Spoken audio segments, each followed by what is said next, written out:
இப்போ என்கிட்ட திரும்பியும் அதே காசுன்னு உங்களுக்கு தெரியாது.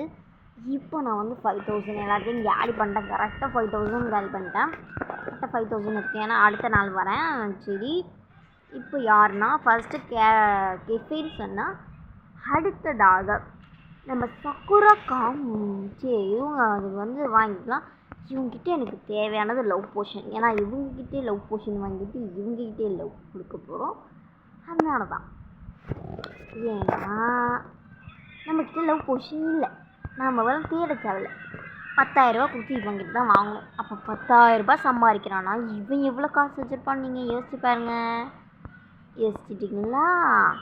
அதுவும் இல்லாமல் இவன் ஒன்றும் பித்தளை மூஞ்சி. இவன் மூஞ்சிக்கு எதுவுமே கிடைக்கலன்னா என்னங்க 10,000 கொடுத்து வாங்கலாம்.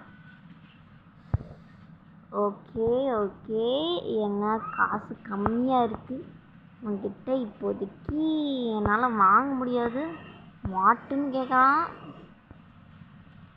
ஓகே, இப்போ என்ன பண்ணணும், நம்ம வீட்டில் தான் போய் எடுத்துகிட்டு வரணும். ஹோம் கேர்ள் என் வீட்டுக்கு போகிறேன். இப்போதைக்கு சூழ்நிலை அப்படி இருக்குது. அதனால தாங்க இல்லைன்னு வச்சுக்கோங்க. அவன்கிட்ட இந்த பக்கிக்கிட்ட வந்து நான் எங்க வாங்கியிருக்க போனேன். அதே மாதிரி என்கிட்ட 10,000 இருக்குது.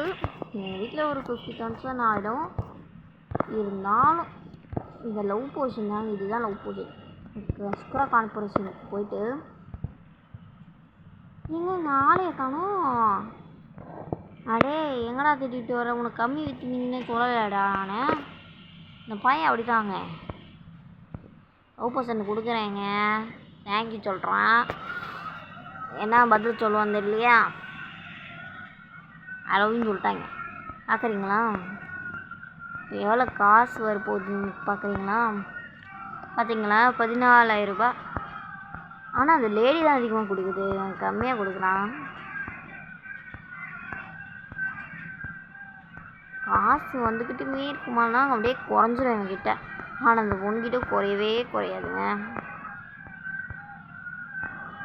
எனக்கு தேவையானது கிடச்சிச்சு. இவனை வெயிட் சொல்லிவிட்டு பாய் காட்டிடுவோம்.